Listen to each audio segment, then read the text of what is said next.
And yes, as I was saying about the sun, if you stare into it for more than an hour and a half up to 2 hours, you will start to notice that lighter parts will start to differentiate between the lightest part of the yellow, and a fucking impression of a face comes out. It starts out kind of like the moon's with the smoky eyes, and you see it kind of, the brow kind of build up and the cheeks come out kind of like real rosy. And these drawings, these ancient drawings, you'll notice that they always have these very well-informed eyes on the sun, very endowed, big bags under the eyes, big cheeks, and the mouth is kind of grinning ever so slightly, or it's kind of stoic in many ways. And I've actually experienced that same look within myself after staring at it. You know, you'll notice that your eyes become very heavy and they just kind of look very informed. And it's natural. It's a natural occurrence that you can't really help. It just kind of comes out of you, and you look like you're bored. That's what you kind of look like. But the sun, there's a lot of illustrations that are done of the sun that actually have that look, and it just blew my mind because I was like, holy shit, that's how I felt when I looked into it. And I realized that you are literally becoming one with the sun. You are becoming like it.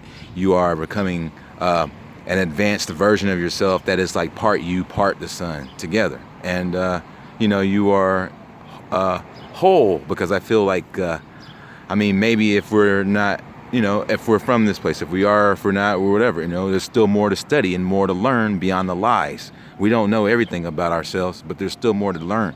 But what you will know and what you will see is that we were disconnected from this thing, whether it be this sun or the black sun or where we're from or whatever. We've been completely disconnected. And you'll find that as you become more connected, the sun has a conscious, a sense of consciousness that you can become one with, and you can have a conscious relationship with it, not even by words. I mean, you can speak into it in your intent.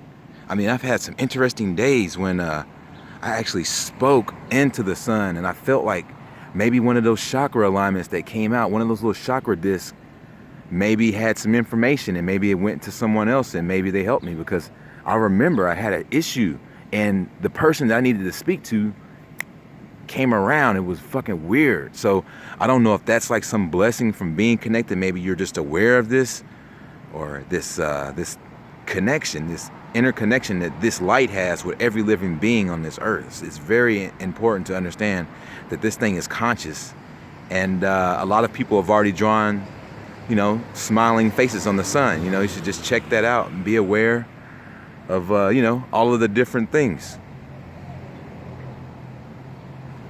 All of the different things that you're seeing. Someone's trying to call me right now. Amazing. I gotta get this sun, though. I gotta get this sun. I can't catch this call. Fuck, I gotta go back across the street. Well, anywho, another thing, the Lorax. The Lorax, let's talk about that for a second. You'll notice that the Lorax has like the whiskers and the fur coming off his sides and stuff. And what that is, those are the clouds. What you'll notice is as you stare into it more, bits and pieces of the clouds will flow right across the sun, right where a mustache would be. And you'll notice that, man. And that is right there is the whole Lorax thing, because it happens so often that whoever stared into the sun and came up with that actually acknowledged it being a character with a mustache. It's absolutely amazing. I mean, Dr. Seuss of all people, man. Or maybe he was put up to it, you know, by the, you know, by the enforcers, the rulers, or if you will. But man, it's something special, man. Check out the sun, look at the drawings, look at the study about the conscious relationships. You'll see people on YouTube talking the same thing, man. They get a conscious relationship to the sun. It changes the way they think. They don't drink the same water anymore. They don't eat the same foods. And it's a beautiful thing, you know, to wake up and come to some higher states of consciousness. And that's real talk, man. I mean, you may not, don't expect to be like the greatest, bestest person or the most, you know, cleanest cut. Don't expect to shave your head and wear a dashiki. That would be like the facade of the Hollywood version of what enlightenment might look like, you know? True enlightenment is what it is. You know, it comes in all shapes and forms, and you don't have to fucking like it. Stay awake.